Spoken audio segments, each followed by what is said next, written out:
Sonsuzluq diaqnozu necə qoyulur və ilk olaraq nə yoxlanılmalıdır? Bir il ərzində qorunmasız və müntəzəm cinsi həyata baxmayaraq hamiləlik olmadıqda sonsuzluq diaqnozu qoyulur.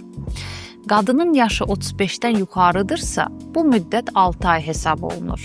Sonsuzluqda minimal və mütləq yoxlanmalı müayinələr hansılardır?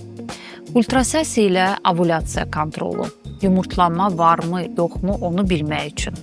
Boru keçiriciliyinin yoxlanılması, histerosalpingografiya, borular açıqdırmı? Borular bağlıdırsa hamiləlik mümkün deyil.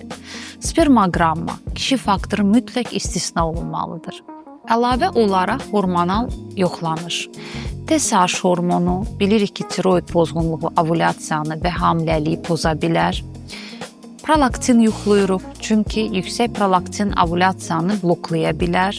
Yumurtalıq rezervi əks etdirən hormonlar hamıya rutin olaraq yoxlanılmır. Amma əgər yaş 35-dən yuxarıdırsa, ultrasəsdə yumurtalıqlar zəif görünürsə, sikllar düzəlsizdirsə, bu hallarda əlavə olaraq AMH, FSH, LH və estradiol hormonları da mütləq yoxlanılmalıdır.